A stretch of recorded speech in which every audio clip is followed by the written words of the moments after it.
स्वभावचिन्मयानन्दं कृपापूर्णं जगत्पतिं हरिषड्वर्गजेतारं नित्यानन्दगुरुं भजे। स्वभावचिन्मयानन्दं कृपापूर्णं जगत्पतिं हरिषड्वर्गजेतारं नित्यानन्दगुरुं भजे।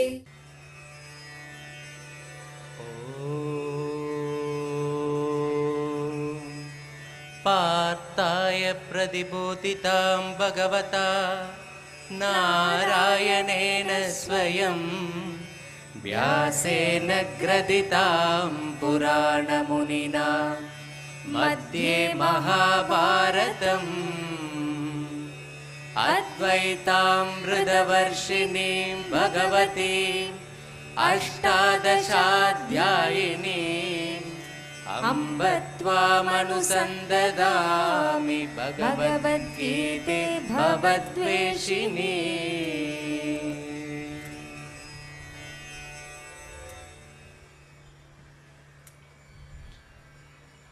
सदाशिवसमारम्भां शङ्कराचार्यमध्यमाम् अस्मदाचार्यपर्यन्तां वन्दे குருபரம்பராம்.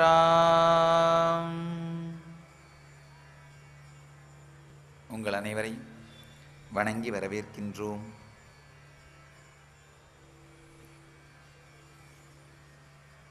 பகவத்கீதை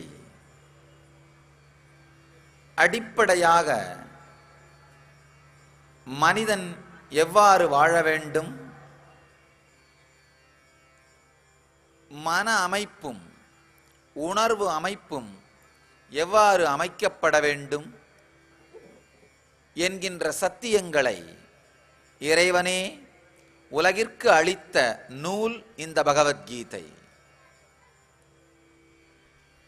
மிகச்சிறந்த முறையில் மிகச்சிறந்த உணர்வோடு மிக உயர்ந்த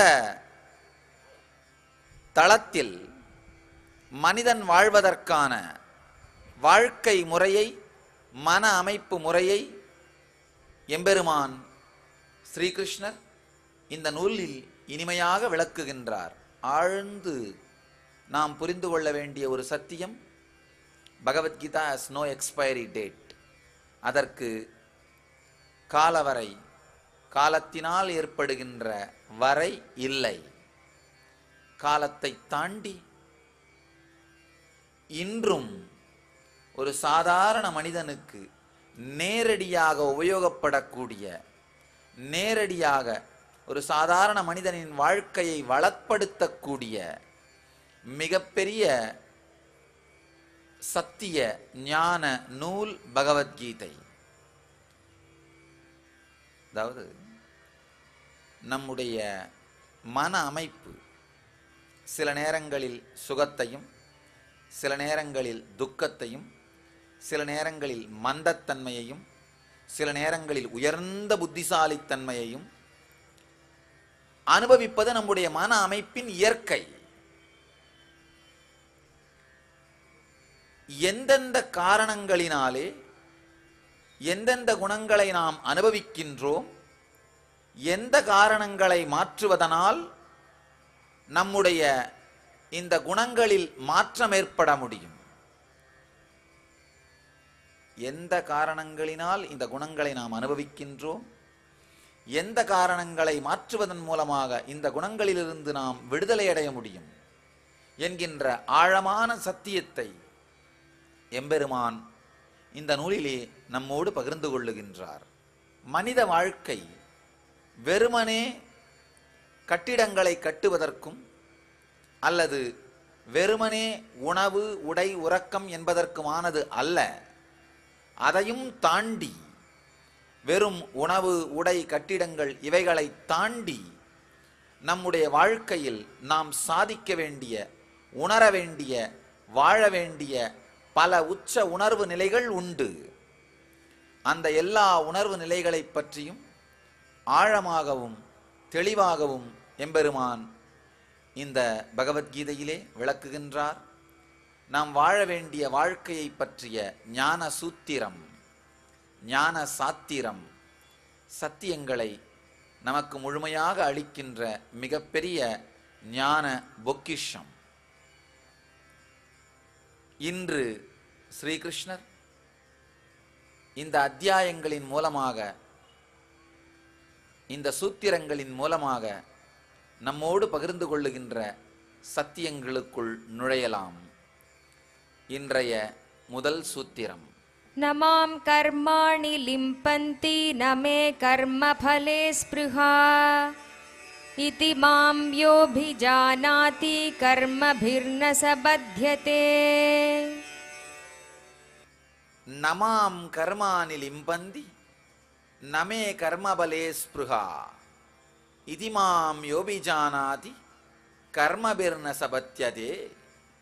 மிக ஆழமான சத்தியம். கர்மங்களின் பயன்களில் எனக்கு ஆசை இல்லை, எனவே கர்மங்கள் என்னை தீண்டுவதுமில்லை. இந்த சத்தியத்தை எந்த மனிதன் அறிந்து என்னை உணர்கிறானோ அவனும் கர்மங்களாலே கட்டப்படுவதில்லை. ஆழமான ஒரு உண்மையை எம்பெருமான் இங்கு விளக்குகின்றார். கர்மங்களின் பயன்களில் எனக்கு ஆசை இல்லை, ஆகவே என்னை கர்மங்கள் பந்தப்படுத்துவதில்லை. இதை எந்த மனிதன் உணர்ந்து கொள்ளுகிறானோ அவனும் கர்மங்களால் கட்டப்படுவதில்லை. ஆழமான சத்தியம். ஆழ்ந்து நாம் உள்வாங்கிக் கொள்ள வேண்டிய, உணர்ந்து கொள்ள வேண்டிய சத்தியம். ஒவ்வொரு சமூகமுமே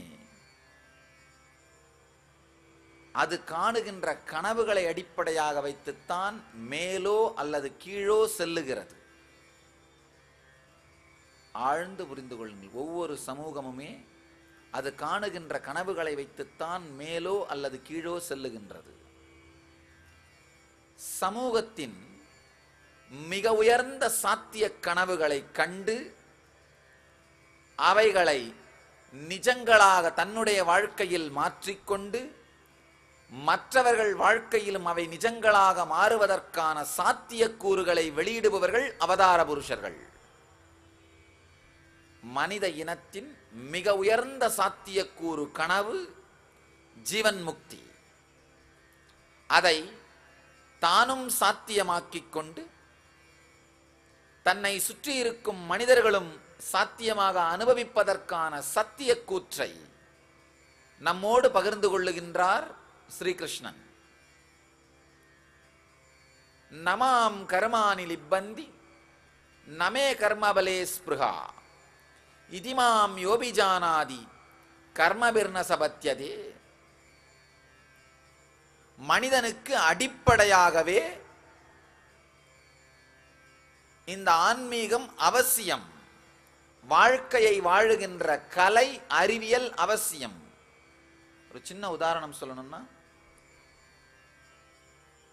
ஒரு வீட்டுக்குள்ள நீங்க நுழையறீங்கன்னா வாசலின் உயரம் என்ன அப்படின்னு தெரிஞ்சா மட்டும்தான் இடித்து கொள்ளாமல் அல்லது உங்களை காயப்படுத்தி கொள்ளாமல் நுழைய முடியும். அதனால எடுத்த உடனே நாம செய்யறது தான் இதை பார்ப்பது. நாம் செய்ய போகின்ற செயல் நமக்கு துக்கம் அளிக்காமல் இருக்குமா என்கின்ற தெளிவை வரவழைத்துக் கொள்வது. அதே மாதிரி வாழ்க்கையில் நுழையும் பொழுதும் இந்த நுழைகின்ற செயல் நமக்கு துக்கத்தை தராமல் இருக்குமா என்கின்ற தெளிவை நமக்கு வரவழைத்துக் கொள்வது. அந்த தெளிவோடு வாழ்க்கையிலே நுழைவது. நாம் செய்கின்ற செயல் நமக்கு துக்கத்தை அளிக்காது என்கின்ற தெளிவை வரவழைத்துக் கொண்டு செயலுக்குள்ளே நுழைவது. இந்த வாழ்க்கைக்குள் நுழையும் பொழுதும் இது நமக்கு துக்கத்தை வரவழைக்காமல் இருக்க வேண்டும் என்கின்ற தெளிவோடு அதற்கு தேவையான கருத்துக்களை ஒன்று திரட்டிக் கொண்டு இந்த வாழ்க்கைக்குள்ளே நுழைவது. மிகப்பெரிய பிரச்சனை. இந்த சத்தியங்கள் நம்முடைய வாழ்க்கையின் பாகமாக மாறாமல் போனதனால்தான் மனித இனமே மிக உச்சகட்டமான மிக மோசமான துக்கங்களினாலே அலைக்கழிக்கப்பட்டு கொண்டிருக்கின்றது. தற்கொலை சதவிகிதம், டிப்ரெஷன், அடிக்ஷன், இதையெல்லாம் தாண்டி தீவிரவாதம் என்கின்ற எல்லா பிரச்சனைகளும் தலைவிரித்தாடுவதற்கான அடிப்படை காரணம் மனிதனுக்கு தான் எவ்வாறு வாழ வேண்டும் என்கின்ற அடிப்படை சத்தியங்கள் தெரியாமல் போனது. எந்த சத்தியங்களை சார்ந்து தன்னுடைய வாழ்க்கையில் முடிவுகளை எடுக்க வேண்டும் என்கின்ற தெளிவு இல்லாமல் போனது. இங்கு எம்பெருமான் எந்த சத்தியங்களை சார்ந்து ஒவ்வொரு மனிதனின் மன அமைப்பும் உருவாக்கப்பட வேண்டும் என்கின்ற ஆழமான உண்மைகளை நம்மோடு பகிர்ந்து கொள்ளுகிறார். பிரபஞ்சத்தின் இயக்க ரகசியங்கள், எப்படி இந்த பிரபஞ்சம் இயங்குகிறது, இந்த நாடு எப்படி இயங்குகிறது, இந்த மக்களின் மனம் எப்படி இயங்குகிறது அப்படின்னு தெரிந்து கொண்டால் மட்டும்தான் நீங்க இந்த நாட்டில் நிம்மதியா இனிமையா வாழ முடியும். இந்த சமூகம் எப்படி இயங்குகிறது அப்படின்னு தெரிந்து கொண்டால் மட்டும்தான் இந்த சமூகத்திலே நீங்கள் இனிமையாக நிம்மதியா வாழ முடியும். அதே மாதிரி இந்த பிரபஞ்சம் எப்படி இயங்குகின்றது என்பதை மிக தெளிவாக தெரிந்து கொண்டால் மட்டும்தான் இந்த பிரபஞ்சத்திற்குள்ளே நீங்கள் இனிமையாகவும் நிம்மதியாகவும் வாழ முடியும். பிரபஞ்சம் எவ்வாறு இயங்குகிறது என்கின்ற சத்தியத்தையும் அதில் நம்மை எவ்வாறு மிக உயர்ந்த உணர்வு நிலைக்கு எடுத்து வந்து கொள்வது என்கின்ற நுட்பத்தையும் ஸ்ரீகிருஷ்ணர் இந்த சூத்திரங்களின் மூலமாக சொல்லுகின்றார். ரொம்ப அழகா சொல்றாரு. கர்மங்களின் பயன்களில் எனக்கு ஆசை இல்லை, ஆகவே என்னை கர்மங்கள் ஒட்டுவதில்லை. கிருஷ்ணன் இந்த வார்த்தையை சொன்னதை இன்னைக்கு நாம கேட்டோம்னா நமக்கு சந்தேகம் வர்றதில்லை. ஓ, கிருஷ்ணர் சொன்னா உண்மையாத்தான் இருக்கும். ஆனா அன்னைக்கு அவர் சொல்லும் பொழுது இந்த வார்த்தை ஒரு மிகப்பெரிய சத்தியம். நேரடியாக அமர்ந்து கேட்ட அர்ஜுனனால் கூட அவர் சொன்ன எல்லா சத்தியங்களையும் வாங்கிக் கொள்ள முடியவில்லை. ஏன்னா கிருஷ்ணர் மனித வடிவத்திலே இருந்தார். நம்ம மன அமைப்பினுடைய மிகப்பெரிய பிரச்சனை என்னன்னா, இறந்து போன ஒருவரை குருவாகவும் மரியாதைக்குரியவராகவும் பார்ப்பது மிகவும் எளிது. ஆனா உடம்போடு இருக்கின்ற ஒருவரை குருவாகவோ அல்லது குரு சக்தியாகவோ பார்ப்பது மிகவும் கடினம். ஏன்னா உடம்போடு இருக்கிற ஒருத்தரை வணங்கணும், நம்முடைய அகங்காரத்திற்கு பாதிப்பு ஏற்படும். அதனாலதான் பல மக்கள் பார்த்தீங்கன்னா இறந்து போன ஏதாவது ஒரு குருமாருடைய படத்தை வைத்து வழிபடுவதில் மிகவும் திருப்தி அடைகிறார்கள். அதுல நம்முடைய அகங்காரத்தை விட்டு கொடுக்க வேண்டிய அவசியம் இல்லை. உங்க சைடும் நீங்களே பேசலாம், அவர் சைடும் நீங்களே பேசிடலாம். அவர் சைடுல இருந்து அவர் பேசி உங்களுடைய அகங்காரத்தை பாதிக்க போவதில்லை. பல பேர் இந்த விளையாட்டு விளையாடிட்டு இருப்போம். நீங்க பார்க்கலாம், ஏதாவது ஒரு உடலோடு இல்லாத மகான்கள், அந்த காலத்து மகான்கள் யாராவது ஒருத்தர் படத்தை மாட்டி வச்சு, கடவுளே இதெல்லாம் நல்லபடியா பண்ணி கொடுத்துரு, இதை பேசுவோம். அவர் சைடுக்கு நாமளே பேசுறோம், நல்லா செய்கிறேன் மகனே, நல்லபடியாக நீ இருப்பாய். அவர் சைடுக்கும் நாமளே பேசிப்போம் நம்முடைய திருப்திக்காக. அது மட்டுமல்லாமல் வாழுகின்ற ஒரு குரு, உடலோடு இருக்கின்ற ஒரு குருநாதன் நம்முடைய வாழ்க்கையில் நாம் கேட்கின்ற சக்தியை அளிப்பது மட்டுமல்லாமல் நாம் எப்படி வாழ வேண்டும் என்கின்ற புத்தியையும் அளிப்பார். ஆனா உடம்புல இல்லாத குருநாதர் நேரடியா புத்தியை அளித்து நம்முடைய அகங்காரத்திலே தலையிட மாட்டார்.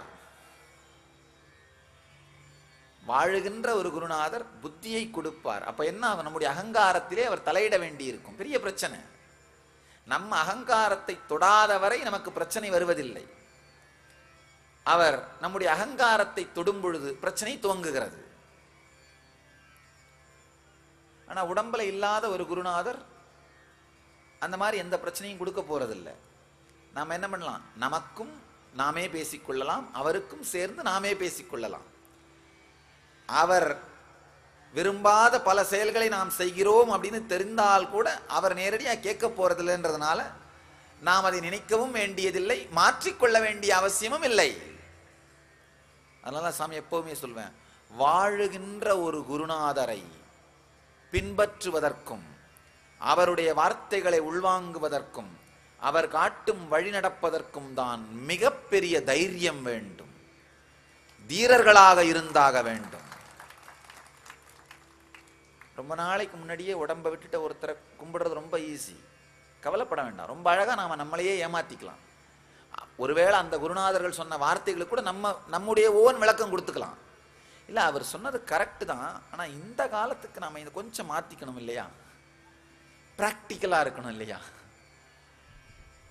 பிராக்டிக்கலா இருக்கணும் அப்படின்ற வார்த்தையால, அதன் பெயராலே அவர்களுடைய வார்த்தைகளுக்கு நமக்கு தேவையான விளக்கத்தை, பொருளை கொடுத்துக் கொள்வது, நமக்கு தேவையான விதத்திலே வார்த்தைகளை வளைத்துக் கொள்வது, வார்த்தை விளையாட்டுகள் செய்வது, இதுதான் மனித மனத்தினுடைய சுபாவம், மனித மனத்தோட இயற்கை. பேசாத தெய்வங்களோடு வாழ்ந்து வருவது எளிது. ஏன்னா அவங்க உங்களுடைய வாழ்க்கையை நேரடியாக மாற்ற போறதில்லை. ஆனால் பேசுகின்ற தெய்வங்களாக இருக்கின்ற வாழுகின்ற குருமார்களோடு வாழ்வது மிகப்பெரிய கடினம். ஏன்னா உங்களுடைய வாழ்க்கையை நேரடியாக மாற்றுவார்கள். எந்த இடத்துல சீழ் பிடிச்சிருக்கோ நேரடி அங்க கை வைப்பார்கள். வாழுகின்ற குருவோடு அவருடைய சக்தியோடு ஆழ்ந்த விதர்க்கம் ஏற்படுவது மிகப்பெரிய அதிர்ஷ்டம், மிகப்பெரிய அதிர்ஷ்டம். நல்லா புரிஞ்சுங்க. வாழுகின்ற குருவோடு விதர்க்கம் ஏற்பட்டால் மட்டும்தான் வாழ்ந்த எல்லா அவதார புருஷர்களையும் அனுபவிக்கவும் உணரவும் நம்மால் முடியும். நேரடியா வாழற ஒரு குருவோட விதர்க்கம் ஏற்படலைன்னா வாழ்ந்த குருவின் வாழ்க்கையிலே நடந்த சம்பவங்கள் மீது கூட நமக்கு நம்பிக்கை வராது. பல நேரத்தில் நான் பார்த்திருக்கேன். எப்போ அன்பர்கள் வாழுகின்ற ஒரு குருவோட விதர்க்கம் ஏற்பட்டு அவர்களோடு ஏதாவது அனுபவம் ஏற்பட்டதுன்னா உடனே ஆஹா, எனக்கே இந்த அனுபவம் இருக்குன்னா அப்ப கிருஷ்ணன் அவரை சுற்றி செய்த லீலைகளாக சொல்லப்படுகின்ற கதைகள் உண்மை, அவைகள் வெறும் கதைகள் அல்ல. அவரை சுற்றி வாழ்ந்த கோபியர்களின் ஆனந்தத்திற்கும் அவரை சுற்றி வாழ்ந்த கோபிகைகளின் ஆனந்தத்திற்கும் அவரை சுற்றி நடந்ததாக சொல்லப்படுகின்ற லீலைகளுக்கும் எனது அனுபவம் சாட்சி அப்படின்னு நம்ம அனுபவித்த நபரால் மட்டும்தான் ஆழ்ந்து உணர முடியும். தானே ஒரு துளியாவது அனுபவிக்காத வரை அனுபவித்தவர்கள் சொல்லுகின்ற விஷயங்கள் எல்லாமே பழங்கதைகளாகவும் மூட நம்பிக்கைகளாகவும் தான் மனிதர்களுக்கு தோன்றும். இந்த சூத்திரத்தின் மூலமாக எம்பெருமான் ஒரு ஆழமான சத்தியத்தை சொல்ல வருகின்றார். நம்ம எல்லாருக்குமே வாழும் பொழுது அந்த ஞானியை ஏற்றுக்கொண்டு அவர் சொல்லுகின்ற சத்தியங்களை வைத்து வாழ்க்கையை மாற்றிக்கொள்வது மிகவும் கடினம். அதனால ஞானிகள் வாழும் பொழுது பார்த்தீங்கன்னா, ராமகிருஷ்ணனுடைய வாழ்க்கையில் நடந்த ஒரு கதையை சொன்னால் இந்த கருத்து ஆழ்ந்து புரியும். ராமகிருஷ்ணர் இருக்கும் பொழுது சில பேர் அவர்கிட்ட வந்து உட்கார்ந்து அவருக்கு முன்பாக வாழ்ந்த கிருஷ்ண சைதன்யர், ஸ்ரீகிருஷ்ண சைதன்யனுடைய வாழ்க்கையை பற்றி படித்து விட்டு ராமகிருஷ்ணனிடம், ஐயா, நாங்கள்லாம் கிருஷ்ண சைதன்யர் உயிரோடு இருந்தபோது இருக்கவில்லையே, அப்பொழுது வாழவில்லையே என்கின்ற வருத்தம் எங்களுக்கு இருக்கிறது அப்படின்னு சொன்னாங்களாம். ராமகிருஷ்ணர் சிரிச்சுக்கிட்டே சொன்னாராம், சைதன்யர் இருக்கும் பொழுது பல பேர் அவர்கிட்ட போய், ஐயோ நாங்கள்லாம் கிருஷ்ணர் இருக்கும்போது வாழலையேன்னு நினைச்சிட்டு இருந்தோமே அப்படின்னு கஷ்டப்பட்டு இருந்தோமேன்னு சொல்லிட்டு இருந்தார்கள். சைதன்யர் இருக்கும் பொழுது கிருஷ்ணர் வாழ்ந்த காலத்திலே வாழவில்லையேன்னு போய் கவலைப்படுறது, ராமகிருஷ்ணர் வாழும் பொழுது அவர் முன்னாடி போய் சைதன்யர் இருந்தப்போ நாங்க வாழலையேன்னு கவலைப்படுறது, ரமண மகர்ஷி இருந்தப்போ அவர்கிட்ட போய் ராமகிருஷ்ணனும் விவேகானந்தரும் இருந்தப்ப நாங்க வாழலையேன்னு கவலைப்படுறது, இப்ப வந்து உட்கார்ந்துட்டு ராமகிருஷ்ணனும் ரமண மகர்ஷி வாழ்ந்தப்ப நாங்க வாழலையேன்னு கவலைப்படுறது, எல்லாமே மனிதனுடைய அடிப்படையான முட்டாள்தனம். வாழும் பொழுது ஞானகுருநாதனை நேரடியாக கண்டு நேரடியாக உணர்ந்து வாழ்க்கையை மாற்றிக்கொள்ளும் தைரியமும் விதர்க்கமும் இல்லாத மூடர்கள் சூழ்நிலையின் மேல பழிய போட்டுட்டோம்னா நாம் எதையும் செய்ய வேண்டியதில்லை. கிருஷ்ணர் வாழ்ந்தப்ப நான் வாழல, அப்ப இந்த ஒரே ஒரு விஷயம் போதும், நாம கோபியர்கள் மாதிரி மாற வேண்டிய அவசியம் இல்லை, பக்தர்களாக மாற வேண்டிய அவசியம் இல்லை. நமக்கு ஏன் இந்த ஆன்மீகம் வரல, ஏன் இந்த ஆனந்தம் வரலன்னு நாமளே நாமே ஒரு என்ன பண்ணிக்கலாம், ஒரு சமாதானப்படுத்தி கொள்ளலாம். அதே மாதிரி தான் ராமகிருஷ்ணன் வாழ்ந்தப்ப நாம வாழல, நம்மை நாமே சமாதானப்படுத்தி கொள்வது. ரமண மகரிஷி வாழ்ந்தப்ப வாழல, நம்மை நாமே சமாதானப்படுத்தி கொள்வது. ஆழ்ந்து புரிந்து கொள்ளுங்கள். இந்த சத்தியம் என்னன்னா, பல பேர் எப்ப பார்த்தாலும் பார்த்தீங்கன்னா இந்த வெதரை பத்தியே பேசிட்டு இருப்பாங்க, பருவநிலை பத்தியே. காரணம் என்னன்னா, அதை பத்தி பேசினாலே போதும், நாம எதுவும் பண்ணவும் தேவையில்லை, பண்ணவும் முடியாது. நம்மால் நேரடியாக செய்ய முடியாத, வெறும் வாயாலேயே அளக்கக்கூடிய விஷயங்களை பற்றி பேசுவதற்கு மனிதர்களுக்கு மிகவும் பிடிக்கும். ஆனா நேரடியா நம்மை மாற்றிக்கொள்ள வேண்டிய விஷயங்களை பேசுங்க யாரும் இருக்க மாட்டார்கள், தனியா இருப்போம். நான் பலதரம் பார்த்திருக்கேன். ஒரு சின்ன கதை. 4 பேர் உட்கார்ந்து அங்க இல்லாத ஒரு நபரை பற்றி குறை சொல்லிக் கொண்டிருந்தார்கள். அதுல திடீர்னு ஒருத்தர் தனக்கு ஏதோ வேலை இருக்குன்னு சொல்லிட்டு எந்திரிச்சு போயிட்டாராம். இந்த 3 பேர் சேர்ந்து அந்த எந்திரிச்சு போன நபரை பத்தி பேசிட்டு இருந்தார்களாம், குறை சொல்லி கொண்டிருந்தார்கள். இன்னும் கொஞ்ச நேரம் கழிச்சு இன்னொரு நபர் எந்திரிச்சு போனாராம். இருக்கிற 2 பேர் அந்த எந்திரிச்சு போன நபரை பத்தி குறை சொல்லி கொண்டிருந்தார்கள். அதையும் தாண்டி இன்னொரு நபர் எனக்கு வேலை இருக்குன்னு அவரும் எந்திரிச்சு போனாராம். உட்கார்ந்திருந்த தனியா உட்கார்ந்த மனிதன் அப்படின்னு கையை காமிச்சாராம். இது மனித மனம், மனித மனத்தின் இயற்கை. எதை பற்றியாவது குறை சொல்வது, எதை பற்றியாவது பழிப்பது, எதை பற்றியாவது பழிப்பதுங்கிற வேலையை செய்யும் பொழுது நம்முடைய கவனம் முழுவதுமே முன்னிலை படற்கையின் மீதே இருக்கும், தன்னிலையின் நோக்கி திரும்பாது. தன்னிலையை நோக்கி அது திரும்பாத வரை நம் வாழ்க்கையில் நம்மை மாற்றிக்கொள்ள வேண்டிய அவசியம் கிடையாது. ஆழ்ந்து புரிந்து கொள்ளுங்கள்.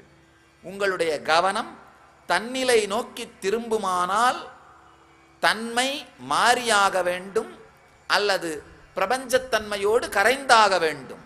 இது அடிப்படையான சத்தியம். உங்களுடைய கவனம் அகங்காரத்தை உங்களை நோக்கி திரும்புமானால் அதனுடைய குணம் மாறியாக வேண்டும், அதனுடைய தன்மை இறை சக்தியோடு கரைந்தாக வேண்டும். அது நடப்பதற்கு உங்கள் அகங்காரம் அனுமதிப்பதில்லை. அது நடக்கிறது உங்க அகங்காரம் அனுமதிப்பதில்லை. அதனாலதான் உங்க அகங்காரம் என்ன பண்ணும், முடிந்தவரை முன்னிலை படற்கையின் மீதே உங்கள் கவனத்தை வைத்திருப்பது. வெதரை பத்தி பேசினா என்ன, பேசிட்டே இருக்கலாம், எதுவும் பண்ண வேண்டியதில்லை. அங்க இல்லாத நபர் ஒருத்தரை பத்தி பேசினா என்ன, பேசிட்டே இருக்கலாம், எதுவும் பண்ண வேண்டியதில்லை. தன்னை நோக்கி திரும்புமானால் தான் மாறியாக வேண்டும், தன்னுடைய உணர்வு மாறியாக வேண்டும்.